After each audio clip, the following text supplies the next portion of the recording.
On passe maintenant à la République démocratique du Congo. Le président Félix Tshisekedi évoque une tentative de génocide, un complot dans l'Ituri.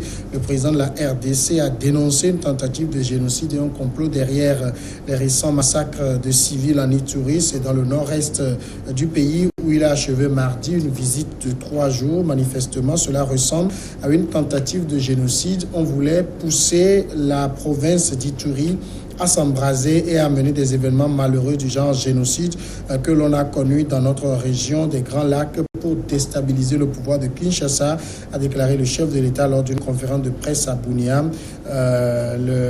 Cela ressemble vraiment à un complot. Maintenant, le plus important, c'est de savoir qui en sont les commanditaires, et ça, je ne lâcherai pas.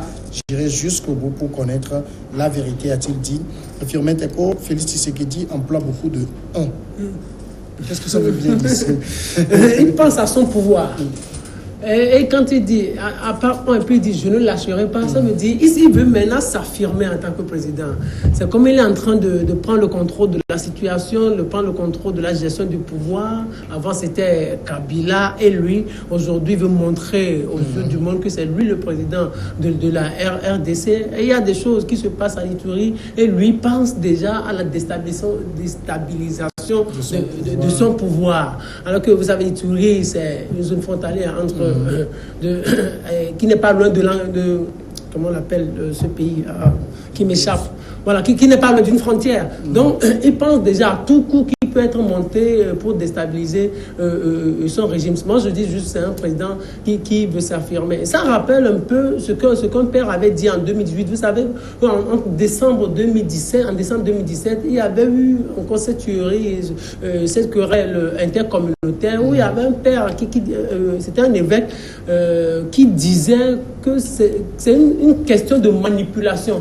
On est en train d'instrumentaliser ces deux communautés-là, qu'en réalité, ce n'est pas une querelle simple, mais du moment où des gens ont des armes, du moment où des gens ont des moyens suffisants pour combattre, pour tuer et pour faire des déplacés, c'est une question de manipulation. Et je pense que c'est le président Tshisekedi est en train de s'inscrire dans la même logique. Vous savez, c'est le nord-est de la RDC.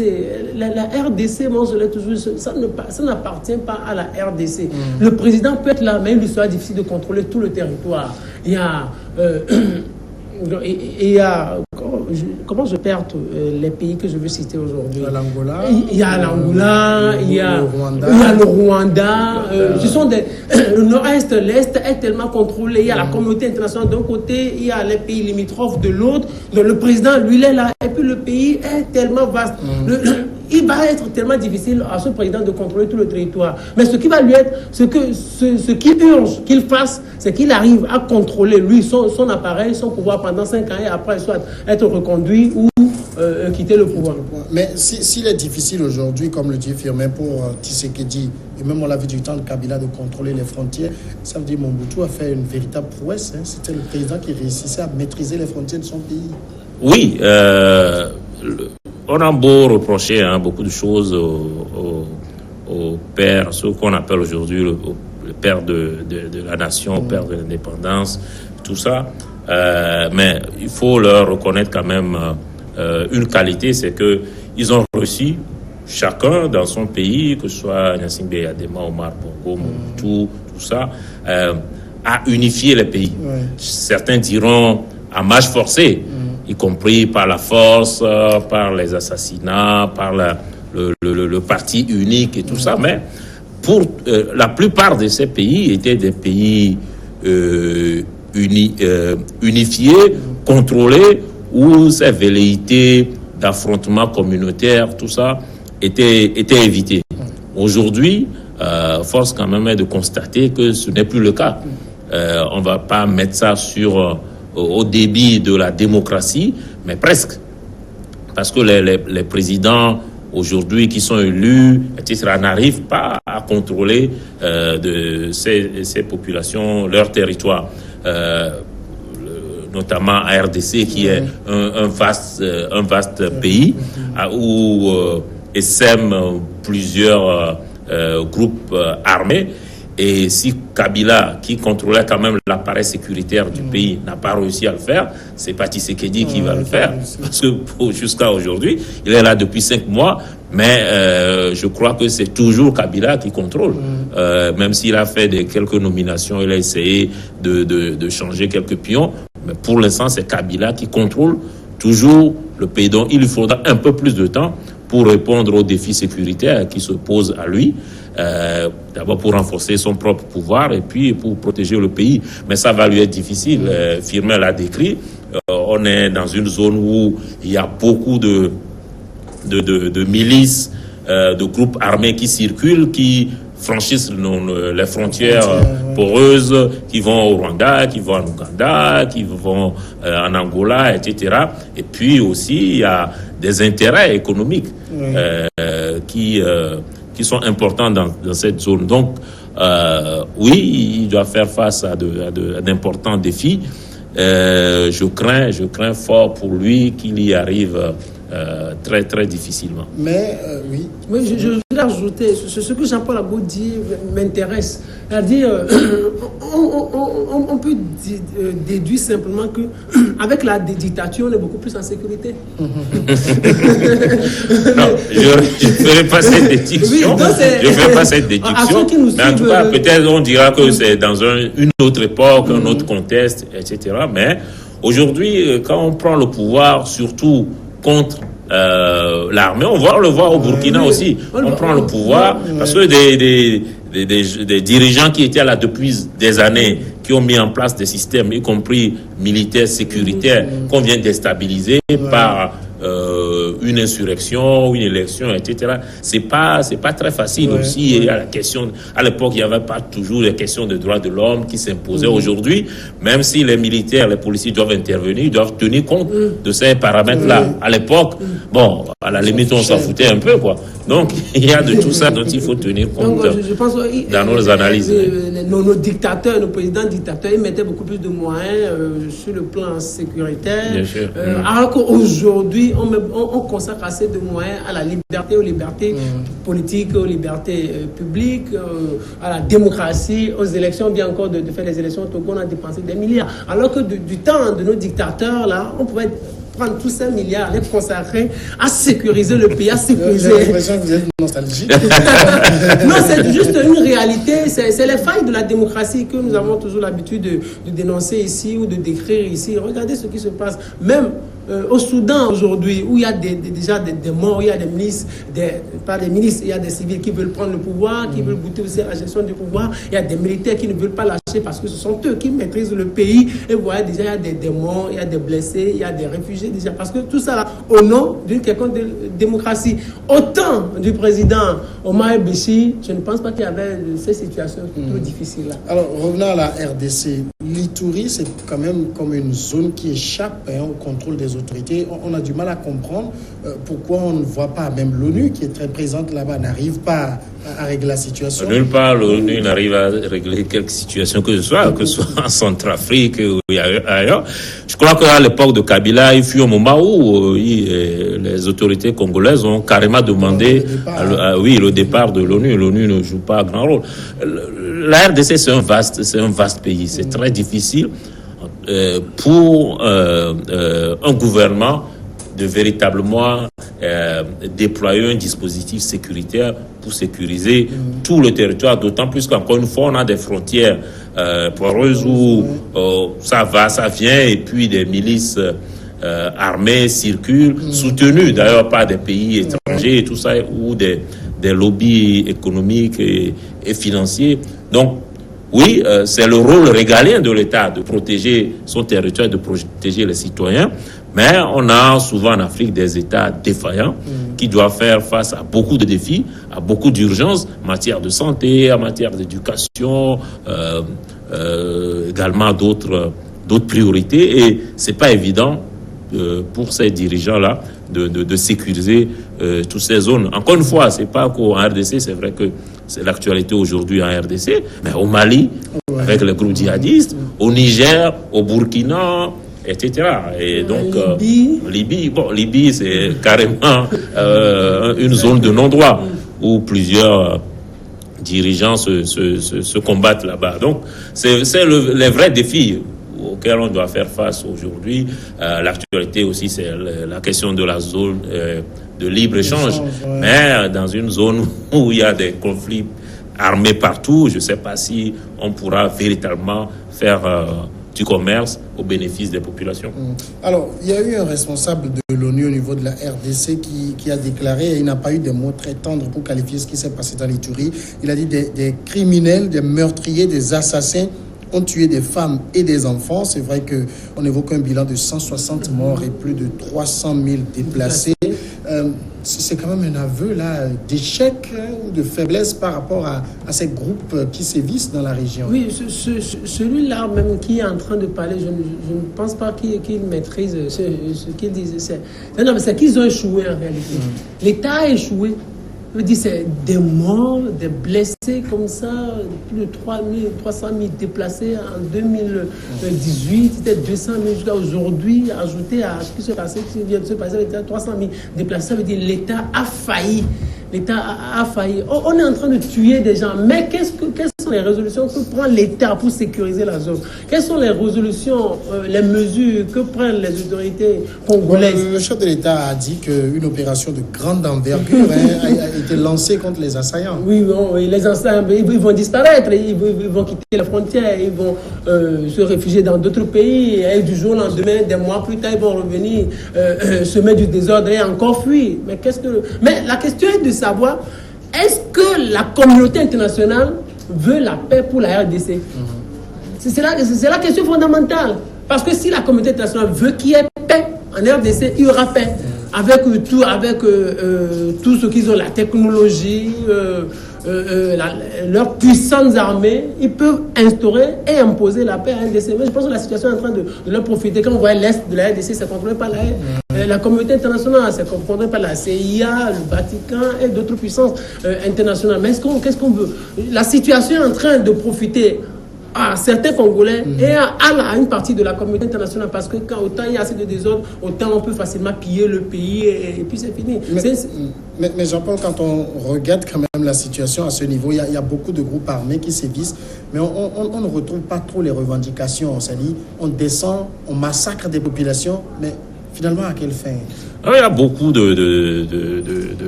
d'enjeux qui s'imbriquent là-bas. Il y a aussi des questions, des conflits intercommunautaires dont on vient de parler. Il y a beaucoup de communautés qui s'affrontent et ça date pas d'aujourd'hui. Aujourd'hui, ils peuvent aussi facilement avoir accès à des armes qui prolifèrent dans la zone. Bon, ça devient beaucoup plus meurtrier que les coupes-coupes et les flèches. Même si, au Rwanda, on a démontré qu'avec les coupes-coupes, on peut faire aussi plusieurs milliers de morts. Et donc, il y a les conflits intercommunautaires, les conflits ethniques, mais aussi, je l'ai dit, il y a les enjeux économiques. Il y a des lobbies économiques, financiers qui entretiennent cette insécurité, qui entretiennent des groupes, des milices, justement pour protéger un certain nombre d'intérêts. Et après, ces groupes qu'ils ont entretenus se payent, lorsqu'il n'y a plus de moyens, se paient sur la bête, se paient sur les populations, en volant le bétail, en volant les récoltes, etc. Donc, oui, comme Firmin a dit, il faut davantage d'investissement de la part de la communauté internationale. Mais est-ce qu'elle le veut réellement?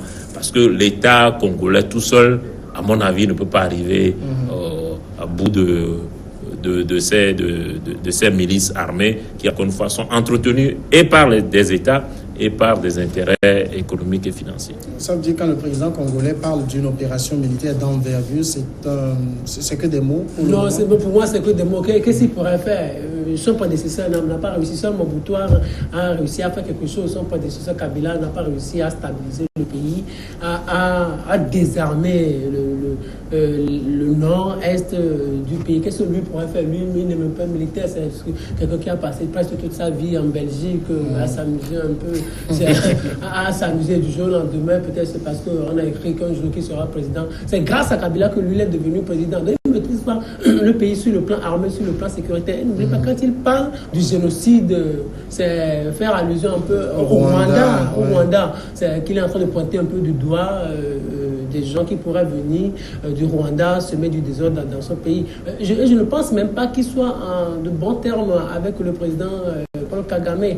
Parce que Kagame et Tshisekedi, est-ce que c'est un bon mariage? C'est une question aussi qu'il faudrait se poser. Lui, il va lancer de grandes opérations, mais des opérations qui n'aboutiront pratiquement à rien. La question, on va toujours le répéter, le sort de la RDC est entre les mains de la communauté internationale. Aucun président, aucun noir ne pourrait rien faire pour la RDC, pour ce que c'est comme le Mali. Ouais. Si les Français décident aujourd'hui qu'il y ait paix au Nord-Mali, il y aura paix au Nord-Mali, il n'y aura rien. Les rebelles, là, ils trouvent ces armes-là où? Les djihadistes, là, ils trouvent ces armes-là où? Aucun djihadiste n'a mis en place une entreprise de fabrication d'armes. Donc, c'est parce qu'on veut qu'il y ait des djihadistes, que nous avons des djihadistes au Nord-Mali. C'est parce qu'on veut que la RDC soit dans une situation insécuritaire. Pas possible que la situation se présente toujours comme ça. Celui-là qui est au pouvoir, lui, c'est une marionnette pour la communauté internationale. Il ne maîtrise pratiquement rien. Alors, en tout cas, il a quand même une attitude qu'il faut peut-être saluer parce qu'il se dit disponible à discuter avec tous les compatriotes qui ont rejoint les dizaines de groupes armés actifs dans l'Est, sans condition. Il ajoute, revenez à la maison, revenez à la maison. Oui, là, il parle en tant que chef d'État et c'est le minimum qu'on puisse attendre de lui. Et d'abord, il a un discours ferme en disant que il va lancer une grande offensive, on va les poursuivre, on va les punir, on va rechercher les commanditaires et tout ça. Et puis en même temps, il tend la main en disant que, bon, voilà, ceux qui veulent revenir à la raison, tout ça, il est prêt à les accueillir. Donc c'est un discours de chef d'État là qu'il tient. Bon, maintenant, est-ce que c'est un discours qui aura un véritable effet, notamment sur la grande offensive annoncée, sur la définition des commanditaires, tout ça? Bon, j'ai des doutes sur cela. Et puis, je ne vois pas mettre fin au règne des milices, etc. Pour ça, il lui faudra avoir beaucoup de moyens, y compris militaires, ce qui n'aura pas. Parce que la RDC, bien que extrêmement riche en termes de ressources minières, est quand même l'un des pays les plus pauvres au monde. Donc, je ne vois pas investir des milliards pour la question sécuritaire, sinon pour préserver finalement son propre pouvoir. Donc, le règne des milices en a encore pour quelques années dans l'est de la RDC. Et puis, il est devenu Jésus, et quand il demande aux Congolais, aimez-vous les uns les autres, il ne peut que prêcher l'amour, c'est tout ce qu'il a. Il est devenu Jésus de Nazareth. Mais au même moment, est-ce qu'il y a une autre approche? Parce que si on n'a pas la possibilité de l'approche militaire d'opposer à ces groupes armés une puissance de feu, il faut les amener à la table de discussion. Oui, c'est tout ce qu'il peut faire. Parce que la question de savoir s'il arrive à identifier de façon formelle tous ces groupes milices qui interviennent. Il ne maîtrise rien. Il ne sait pas qui a fait quoi. Le coup vient d'où? Qui est le commanditaire? Tout ça. Donc, ce qu'il peut dire, c'est de ramener à la maison tous les fils de ce pays qui ont rejoint ces groupes-là. Sinon, en dehors de ça. Mais une chose est sûre, ces fils-là peuvent revenir à la maison. Mais les commanditaires ne reviendront jamais à la maison. Les commanditaires, au cas où, au moment où besoin se fera encore sentir, ils reviendront toujours là, frapper fort et repartir. Lui n'a que l'amour à prêcher, sinon il n'aura rien. Oui, sur la question de se retrouver à la table, encore faut-il qu'on identifie ces groupes armés et qu'ils aient des revendications politiques. C'est pas l'époque de la fin de Mobutu où on avait un rebelle qui était en route vers Kinshasa et Kabila et on a ouvert une discussion qui n'a pas abouti, il a finalement pris et puis Kabila fils est venu. On a eu le MLC de Jean-Pierre Bemba, on a eu d'autres, il y a eu des discussions au gouvernement d'union avec des présidences, des vice-présidents, etc. Aujourd'hui, c'est des dizaines de groupes armés qui n'ont pas de... En fait, quelqu'un l'a dit, ce n'est que des groupes qui posent des actes crapuleux. Il n'y a aucune revendication politique derrière. C'est crapuleux. Ils veulent, comme je l'ai dit, se payer sur la bête. Et ils veulent des intérêts. Ils veulent un certain nombre d'intérêts, j'allais dire matériels, etc. Donc c'est difficile de ramener tous ces gens autour d'une table. Et ça va être compliqué donc pour Kabila d'atteindre cet objectif-là. D'autant plus que pour Tshisekedi plutôt. D'autant plus que dans cette région, il n'y a pas que des Congolais qui se battent entre eux. C'est une zone très convoitée par le Rwanda, par l'Ouganda, par l'Angola. On l'a dit tout à l'heure, quand il parle de génocide, il faisait allusion au Rwanda. Il y a des Rwandais, il y a des Angolais. Il y a plusieurs nationalités à ce niveau-là. Moment, des fois, j'ai un peu pitié de lui. La clé, c'est de comment discuter avec la communauté internationale pour pouvoir être soutenu. Donc, la communauté internationale, s'il y a à discuter avec quelqu'un, je pense que c'est avec la communauté internationale.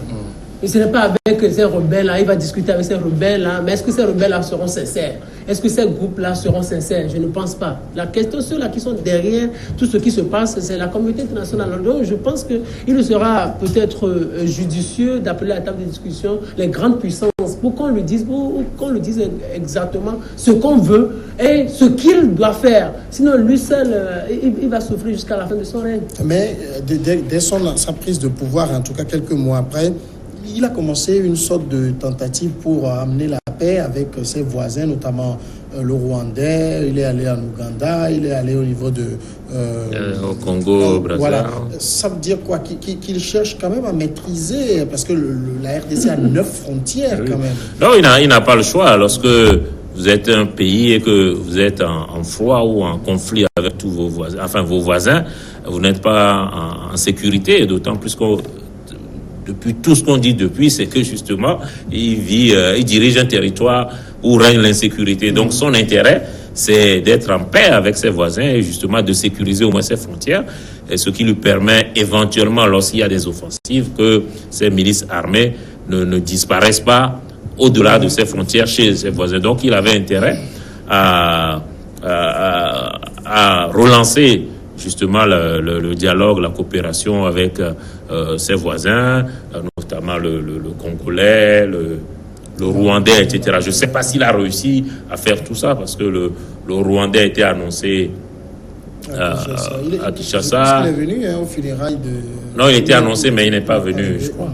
Je ne connais pas aujourd'hui l'état de la relation, etc. Mais en tout cas, il a intérêt. Je sais que Kabila a eu beaucoup de difficultés avec certains de ses voisins. Lui, il a intérêt, d'autant plus qu'il ne maîtrise pas encore l'appareil sécuritaire, le système tout court. C'est pas quelqu'un qui a fait toute sa vie politique en RDC. Je ne sais même pas si c'est un vrai politique au sens premier du terme. Donc, oui, il a intérêt à avoir le soutien de ses voisins, sinon sa tâche va être davantage compliquée. Mais il y a une chose aussi, mais que dit l'Union africaine devant toutes ces situations, devant toutes ces atrocités-là, les communautés régionales, continentales, qu'est-ce qu'elles disent en réalité? C'est là où ça fait pitié. Le continent africain ne sait même pas là où il va. Quand il faut parler de la question sécuritaire aujourd'hui, les responsables, les autorités de l'Union africaine doivent tendre la main vers la communauté internationale. Quand il faut parler de développement économique, il faut qu'on tende la main vers la communauté internationale. Avec tout ce qui est en train de se passer, avec des centaines de morts, avec des milliers de déplacés, que dit l'Union africaine? Il faut partir de là. Mais si la communauté internationale ne peut pas nous aider, mais que dit l'Union africaine? Il y a le problème de la Libye qui est là, il y a le problème du Burkina Faso qui est là, il y a le problème soudanais aujourd'hui, il y a le problème de la RDC. Mais au moins, si le président Tshisekedi ne peut rien faire, s'il est faible face à ces situations, mais il faut qu'une institution continentale l'aide. dans cette situation. Sinon, il y aura toujours de ces situations en Afrique.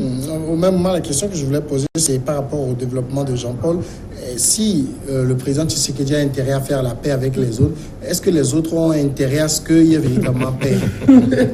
C'est là, si on a un intérêt avec lui, mais si par exemple, c'est un exemple que je donne, si je suis un pays et j'ai des groupes armés qui arrivent à me faire de sales boulot sur son territoire, mais s'il veut qu'on fasse la paix, donc on va s'asseoir, donc on va se donner des sourires cyniques, après il va partir, après moi je continue mon opération. Le problème aussi, est-ce qu'il a des réseaux suffisants? Qui le connaît? C'est ça le problème aussi. Kabila, on le connaît. Kabila, il a été rebelle, il a fonctionné avec Paul Kagame, il le connaît très bien. Mais lui, qui le connaît? Est-ce que la CIA le connaît? Quelqu'un qui a passé toute sa vie à l'extérieur, quelqu'un qui a passé toute sa vie en Belgique, à Bruxelles, s'amuser, tout ça qui devient du jour au lendemain, pas le coup du sang au président. Il a Vita Kamere avec lui. donc, qui le connaît en réalité? C'est là où se pose le problème. Est-ce qu'on a peur de lui? Est-ce qu'il fait peur? Quand vous prenez par exemple ce qui se passe en Côte d'Ivoire avec Guillaume Soro, on peut discuter avec lui. Guillaume Soro, il peut faire peur. Guillaume Soro a derrière lui des rebelles, des gens qui ont aidé Ouattara à s'installer. Guillaume Soro, on peut avoir peur de lui, on peut discuter avec lui. Vous imaginez que du jour au lendemain, regardez, aujourd'hui même, Ouattara a peur de Guillaume Soro et doit...